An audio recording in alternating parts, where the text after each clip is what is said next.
When I was looking for a sponsor for this show, I was so excited to find out that my favorite offering, maybe ever, was available, and that's Audible.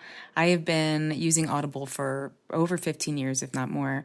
I have hundreds of books on there. I listen to audiobooks just as much as I listen to podcasts, probably, which is a lot. And I love, of course, reading physical books. I just don't make enough time for it right now. And I know that if I wait to make the time, then I won't be able to get to the book for a long time. So sometimes having the audio version available is really, really helpful. And then this is, I think, more relevant for the kinds of books that I would listen to, which are like a lot of spiritual teachings and maybe like business books and things that are not the nonfiction type. I do listen to nonfiction as well, but I definitely listen to the other books a lot more, at least historically speaking. So it was nice because a lot of times I could listen to the book, and then if I wanted to get the book later, the actual physical book, I could go through it as well, and I'd have a deeper understanding, especially when it was like a esoteric concept. I really loved that so much. I think that having the audio version of a book is it's such a wonderful offering because our culture moves really quickly, and it is really important that we sit and read physical books. However, it's also really good that we can listen to things and get that information still, and it's totally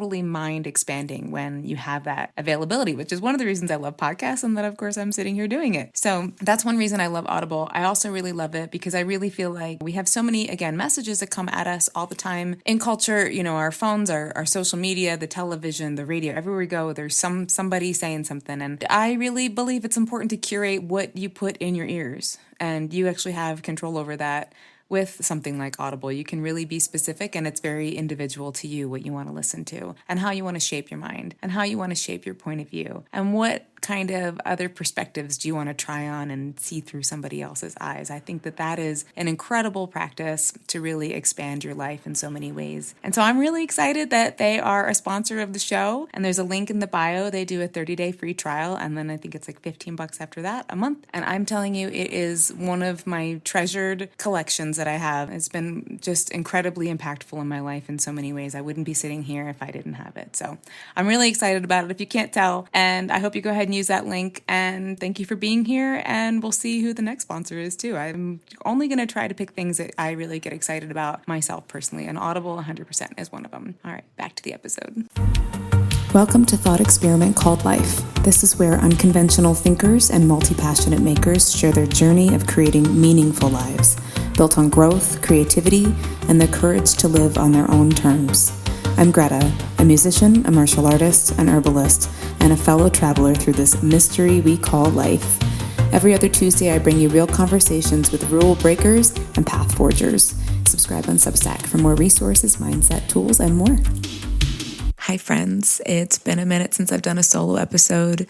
I wanted to take a minute to just talk about some things that were on my heart and on my mind.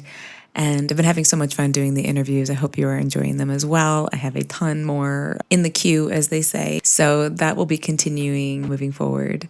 But today I wanted to talk about relationships and just some things. I'm not a relationship expert by any means, counselor, therapist, any of those things. But I am somebody who deeply loves love, has spent all of her adult life in a relationship, basically, and have learned a lot from that. And there's some things that I wanted to pass along in terms of, especially the codependent side of things. This is, again, if you have been here with me a little bit, this in particular is my personal experience. So I'm passing this along because I think that there's probably somebody out there who that might be the next little breadcrumb in your journey and hopefully help you find the next tool, resource, practitioner that will help you be able to find yourself in a relationship that you don't have to spend your life explaining your soul.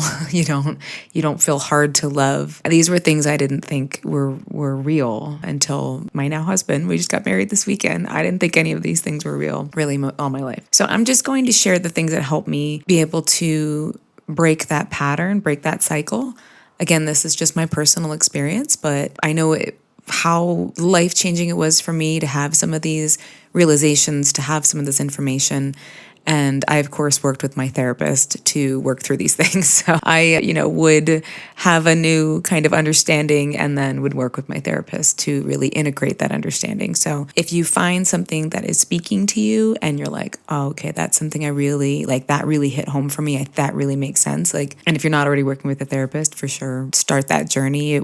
especially if this is speaking to you, especially if you're finding yourself in the same kind of relationship dynamic over and over again and it's very painful, then this is your sign to work with somebody, a professional who can really help you take those next steps so that you don't have to live your whole life that way. Let me start by saying anything I'm saying about relationships, it takes two people to be a part of that. So nothing I'm saying is meant to put blame on somebody else. I very much recognize my role in my past relationships. And it's not about like, they were like this and they did this wrong. I did things wrong. I was not in the best place either. It took me a lot of work to be able to show up as my real me in my now relationship. But that took a lot of work and that took a lot of self-awareness, and it took a lot of me being able to, validate my experiences, but also call myself out on my own bullshit and my own patterns that were unhealthy. So that's a really, really big piece of this that I can't proceed without saying that. So, and I think in my scenario, it was, there's in past relationships, love there, but a very mismatched personality types, let's say attachment styles, which is, I'll start there. So I was realizing that I needed to make a change. I kept in my former life, basically, and essentially had a midlife crisis, let's say. So I was like 38, I think. That's about as close as I can say that felt like, where I knew that the cycles that had been repeating were going to keep repeating, and I could see my life flashing before my eyes. And since I had spent so many years very sick in my 20s and then like just kind of being able to live life in my 30s, it was terrifying. It was terrifying to have that experience of like, oh, this is just going to keep repeating. And there was nothing that felt like it was moving forward in that sense. So just to give a little bit of that kind of context to where I was at personally. So I had spent already a lot of years just really doing a lot of the inner work to be able to figure out how to live life with a chronic illness, and not because it was something that would be part of life, right? But I didn't want to just like walk around and just be like, I'm sick, I can't do these things, unless it was a day where I really couldn't do those things. But, I really did not want to let the rest of my life flash before my eyes. So I definitely spent a lot of time in introspection there.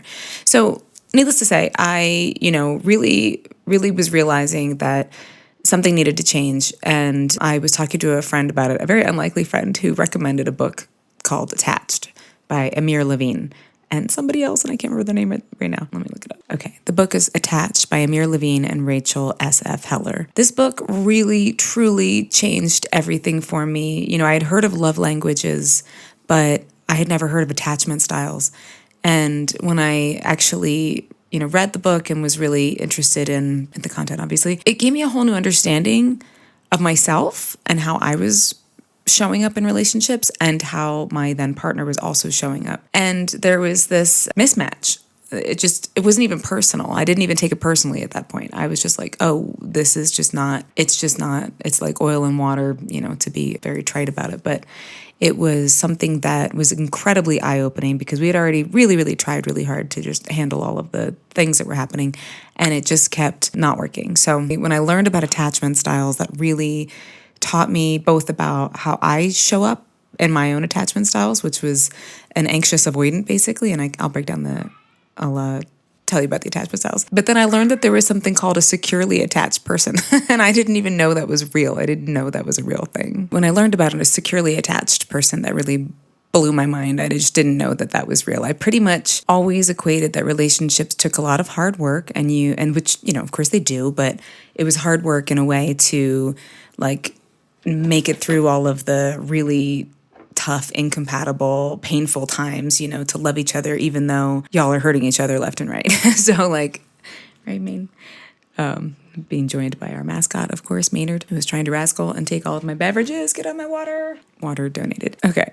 So, relationships do take hard work. And of course, like, I think this book is helpful regardless if you're, looking for a new relationship or you're already in a relationship. I think that the way that they break things down and talk about the attachment styles and kind of how to like work best with each other if you have, like different attachment styles that aren't quite as compatible. So I wanted to pass this along because basically every time somebody tells me that they are going through the same patterns and just feel like, it's always going to be this way, that's exactly how I felt. I just continued, like if it was a red flag, I loved it. It's like, red flag, wonderful.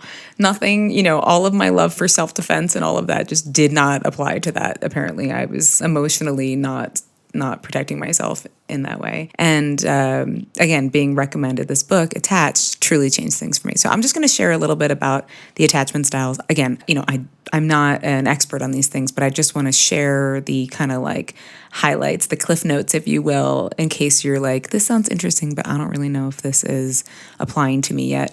And so you have a little bit more context. Maine, you can get under there. You can do it. Remember your book. Okay, so securely attached person. Again, this was like a revelation to me. Characteristics: they're comfortable with intimacy, they're comfortable with independence. They communicate needs clearly and effectively, and they trust their partner, and they have healthy bonds. This is like super bullet points, but you're like, okay. Strengths in relationships: they can manage conflicts constructively, provide consistent emotional support, and they encourage growth for both partners. So like just, like a well-rounded, emotionally balanced person. And they work well with any attachment style, but especially obviously if somebody else is also securely attached, then, there you go. But they're also really good with, if you are, as I'll get into the anxious attachment or avoidant attachment, if you happen to be one of those people, securely attached people are really compatible with the anxious attachment style and the avoidant attachment style, because they're just pretty chill and they're down to help people grow, and they're okay with reassurance, at least is what I've discovered in my own personal experience. As my now hubby, he's, like I said, the first securely attached person. And the reason that this really blew my mind is because when we started dating, I basically assumed that the same pattern would start at some point, and instead I referred to this book and realized that, he's a securely attached person, that it might not go the same way. It might go totally differently. And how exciting is that? So I will try to see how it goes and try not to mess it up with my own attachment style. And it went great. So the anxious attachment characteristics are craves closeness and reassurance, worries about partners' commitments or feelings, highly attuned to signs of rejection. Behavior in relationships may seek constant communication and validation, can become clingy or overinvested. Guilty of doing all those things. Compatibility best with secure partners who provide steady reassurance. And less compatible with avoidant partners because this can trigger cycles of pursuit and withdrawal, which I'll talk about in a minute. So then the avoidant attachment style characteristics values independence and personal space, may fear being smothered or losing freedom, and tends to withdraw emotionally when stressed. Behavior in relationships: they can appear distant or emotionally unavailable. They may suppress or deny needs. And then compatibility works best with secure partners who respect space but offer emotional connection. And avoidant anxious pairings can create a push-pull cycle, which is stressful for both people. So I was pretty much always the anxious attached, and my partner would always be the avoidant attached. So it would create that dynamic. And that was really the part for me that took a lot of work to acknowledge my own anxious attachments, like why I feel that way and when these things come up and where is this coming from. And all of that is the part that I really addressed in therapy and still address in therapy. And I even have, there's also like kind of sometimes you could be an anxious and avoidant. And I for sure have experienced those things too. For me, being able to identify why I felt that way so strongly and help me create more trust within myself to navigate those situations, so that when I felt rejected or I felt neglected, I have a much better perspective on it. I have a much better way of being able to really suss out what is true and what is not true in that scenario, and have better emotional regulation about it. So obviously some of these things come with time and age and all of that, but regardless of the path that my life took with it, if you're resonating with these things, I would definitely check out the book. I would definitely delve deeper into what's coming up for you when you're listening to this with your therapist, and then with your journal and with your reflections and your nature walks and all of those things to really help take the next steps in your growth. It's really an invitation for growth, as if you know me here already, I pretty much look at everything like that. But it really is an invitation for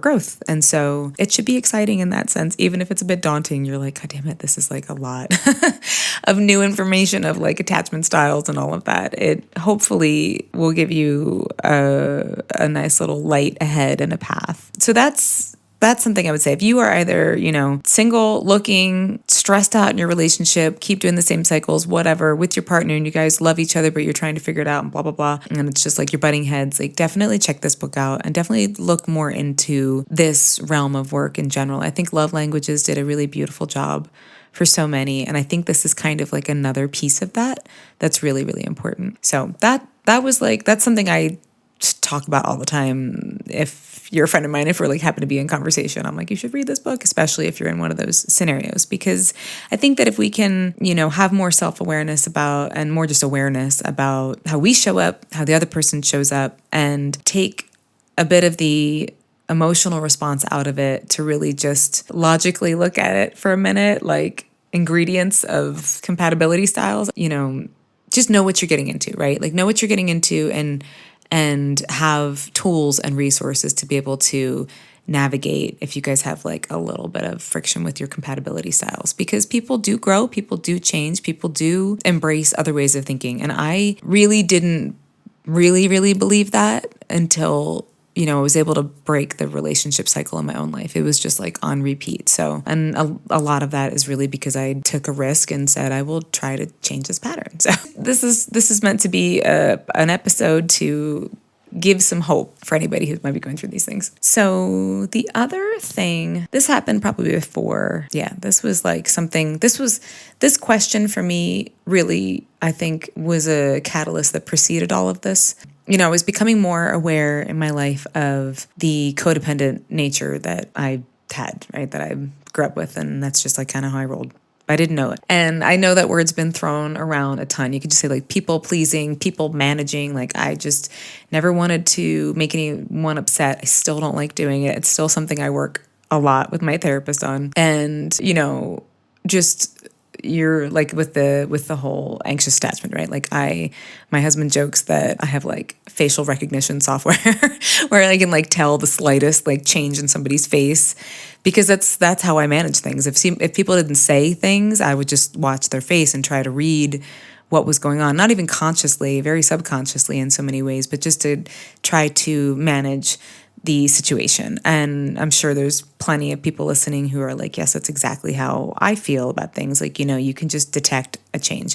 And let me just give you one thing that helped me a lot first with that. It's sort of an aside from the general topic, but something that I started doing when I felt like I was like reading into people's facial expressions too much, or like thinking that it was, I had done something. And I think that if you don't deal with this, if you don't experience this, I think from an outside perspective, it probably sounds like, well, it's not about you, and that's great. It's not usually. It's almost never about what we've done. But there's something that happened a bunch of times in our formative years that led us to believe that somehow we've caused this issue. And so if you deal with this, it feels like, you are very cognizant of what's going on with everybody in the room, so that the peace is kept, everyone's happy, and things don't like, escalate or turn weird or whatever the case may be, right? So that's just like, if you're not somebody who is experienced codependency or people pleasing, it's not like the person is like, oh my God, it's all about me. It's just that it's just something that we've kind of learned how to do for our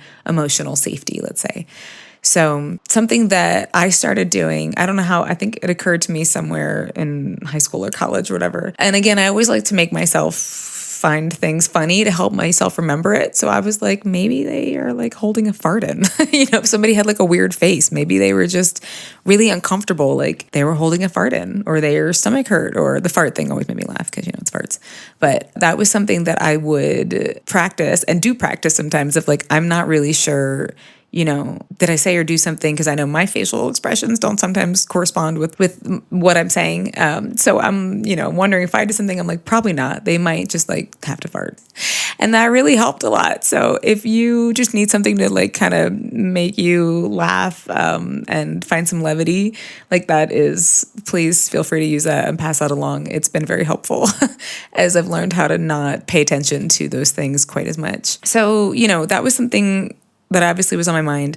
And I used to listen to this lady. I love her. She's wonderful. Her name is Lisa A. Romano, and does all of these YouTube videos as like a life coach and everything for people recovering from narcissistic abuse and codependency. And I would listen to her anytime I felt like this is when I had parted from my relationship. And anytime I felt like I was gonna go back or, slip back into like thoughts that made me feel like, oh no, I've done something, I like made a mistake or whatever, I would listen to her podcast, and just her talking about everything that she talks about in terms of codependency and narcissism really helped me be able to stay to my path and help me stay true to myself.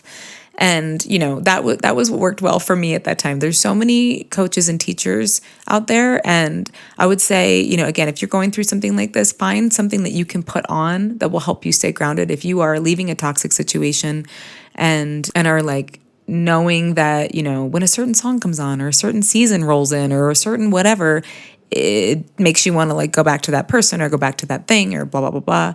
Put something on that helps you remember and stay on your path.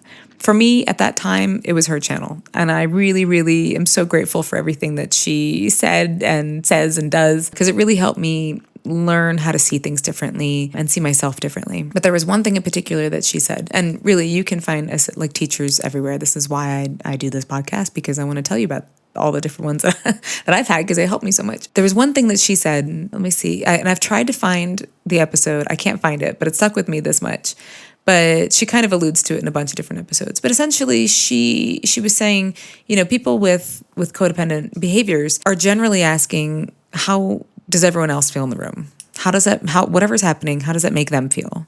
Because we're managing things. We're like trying to like make sure everything's, happy and peaceful. And she, said probably you weren't really asked much in your life, how does this make you feel?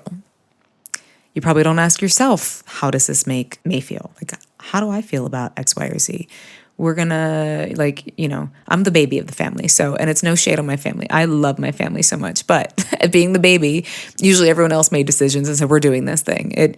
On my birthday, I usually get asked, what do you want to do specifically? And that was kind of like what helped me remember. Like, I was like, oh, generally speaking, I would just kind of like be there for the next thing, And again, that's just the nature of being the youngest, I think. Or to some extent. But when you really think about if plans are being made, if somebody says something that makes you uncomfortable, if there's a situation that you either like or don't like, how does it make you feel? So I guess my invitation would just be to start practicing that. And again, if you already are like fine with that, you're going to be like, yeah, whatever. I always do what makes me, you know what I mean? Like I'm pretty good about making sure I do what makes me feel good. It's not about like, how does this make me feel? It's about me, me, me, me. People who have a hard time with this question generally aren't thinking about themselves in that way. They are thinking about taking care of themselves by making sure everyone else is in a good spot so that they feel safe. And when you start asking yourself, how does that make me feel? For sure, it can feel, for me, it felt very scary, because then I might have to like say how this makes me feel. And that's scary to me, because then now I have to like own that kind of thing. So just to give you an idea of how that might feel at first, but then I'm like, wait, how does that make me feel? And then it gave me the feeling of being real, being valued, feeling worthy enough to say, I like this or I don't like that. And it's for sure extremely vulnerable to share these things and to say this to whoever is listening. Like that, I've had to do that much work with that, but I just know that there's so many of us who go through that. And I'm just going to say it because it is so helpful. If you're going through that and you don't want to get on a podcast and talk about it. I mean, I'm sharing this a little bit reluctantly. How does it make me feel to share this? It makes me feel very vulnerable. It makes me feel a little embarrassed, and also hopeful that it reaches somebody who really needs to, embrace this in their own life. So that's ultimately why I'm doing it. But yeah, just practicing whether you're making plans. If somebody says something a certain way or looks a certain way, you don't have to necessarily say or do anything about it, but just start clocking, like, how does it make me feel? How does it make me feel? How does it make me feel? If this person's like rude to me at the checkout, whatever, how does it make me feel? You don't need to say anything about it. You just know how it makes you feel. Or you can be like, hey, not cool. However you want to deal with that. But, being able to check in with yourself more or as frequently as you check in with managing the feelings of everyone around you. Just a real quick, another one that goes with that was another one of my little anchors, I think even years before that. And I've probably talked about this on here before, but I had a friend who I would tell her about what was going on in my life, and she would say, not my circus, not my monkeys. Like, that was her phrase for me. So that was another good way to say, like, I'm like, I have my own circus, I have my own monkeys. What is happening with everybody else and their drama and how they're trying to rope me in, that is not my circus. Those are not my monkeys. I do not need to be involved. And I think something that I really would tell myself, younger me, is that you are actually, generally speaking, doing more of a service to the people around you and the people that you care about when you don't try to manage their own circus and their monkeys. Like, you trying to help people in that way. Like, I love to help people, of course, but like, you trying to help in that way sometimes is taking away their opportunity to help themselves.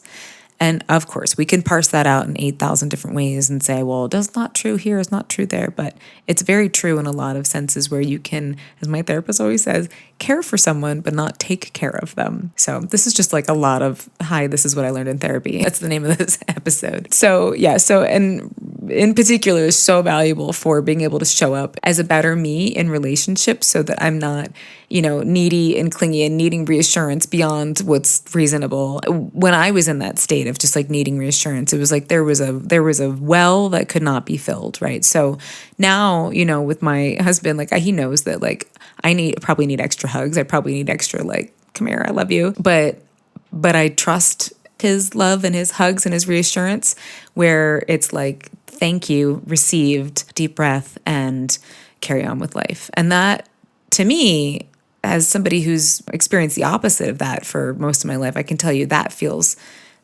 like the way love should be. That feels like how we should treat each other. And it does exist. I'm just going to say it does exist. So last thing that really kind of blew my mind in this, and it goes with specifically the anxious and the avoidant attachment styles, right? So, and it's just like the anxious attachment styles, again, I don't have a degree in this, right? This is just what I've gleaned from here. And then I'm passing it along to you to learn more and to work with, either professionals or read more books about these things. But the, anxious attachment style and the avoidant attachment style both had their own things happening that helped create their way of showing up for each other, right? So if you have somebody who withdraws a ton, it's not that they're bad, that's how they've learned how to cope with things in their life. And so that was always the cycle with me. It was the anxious and avoidant. I would find somebody who's avoidant and I was anxious. So in that dynamic, I remember talking to my therapist about this, and she basically said, because I would be like, there's great times, right? It's so wonderful when it's great. And then it's just like a desert of no emotions, of neglect, basically, for a long time. And I would describe the cycle, and she said it's kind of like a lottery system. So the clinical name is intermittent reinforcement. And that is really how they create lotteries, right, for us to spend money. It's this you never know when you're gonna win. You never know. Play the game, play to win. So you play the love game. You put yourself out there. You go, okay, we connected. It was wonderful. It was a great weekend or whatever. It was a great day. It was a great dinner. They looked at me and they looked like they loved me. They said a wonderful thing. And then the next 6 times you try to interact, you think that it's going to be wonderful, but then it's not, it's crickets. You're getting mixed signals. You're not getting connected with in the way that feels good and loving. And again, that person might not mean it that way. So if you're with somebody, if you're married, or if you're in a relationship where it's like that, you can work with those things. It might not mean that they're being avoidant on purpose. That's just kind of how they roll, right? So being able to find a way to communicate and to find some middle ground there is possible.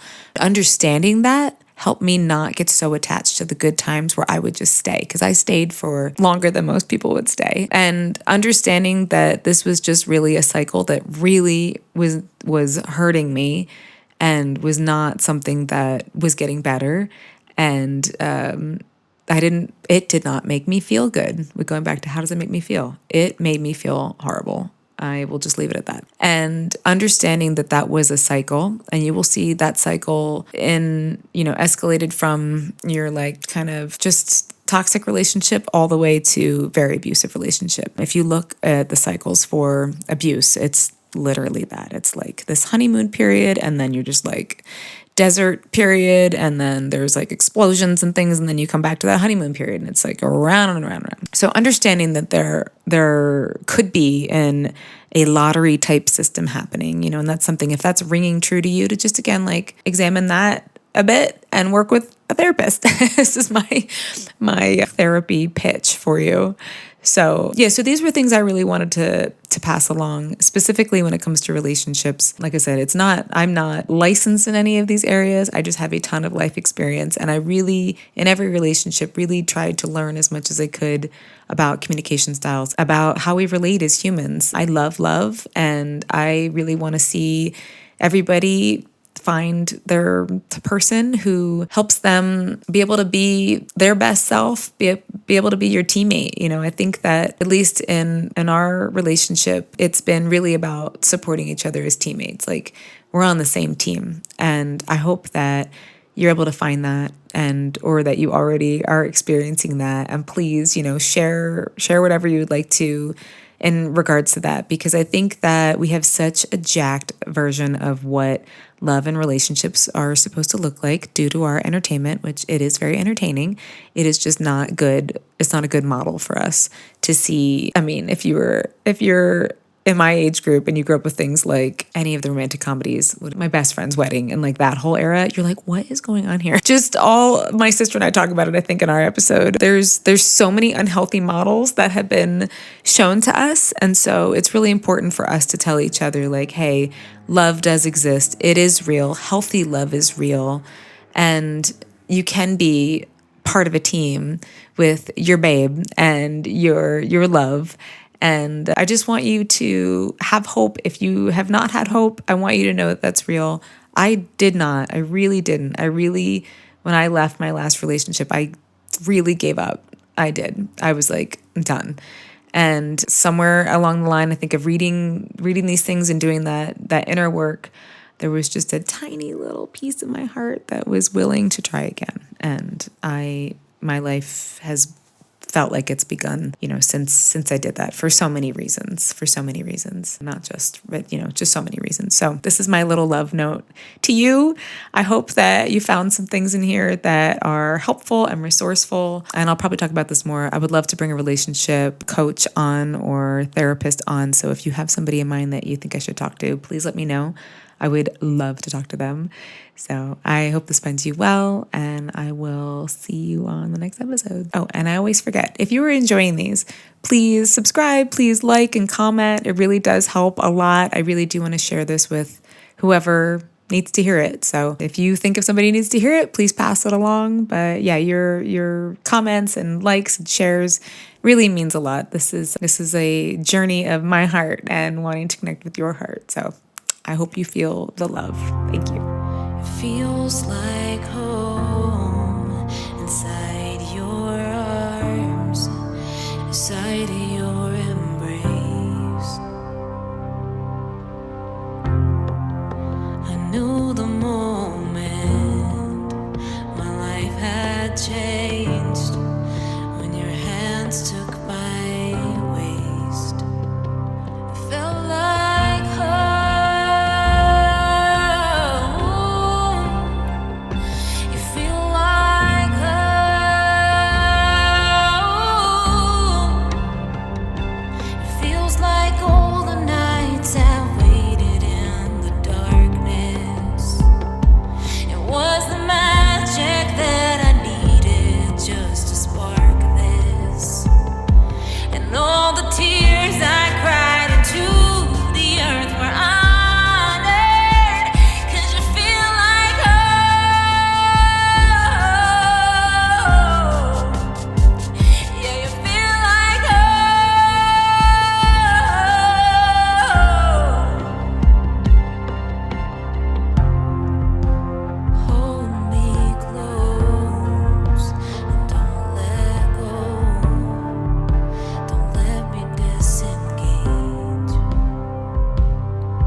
feels like a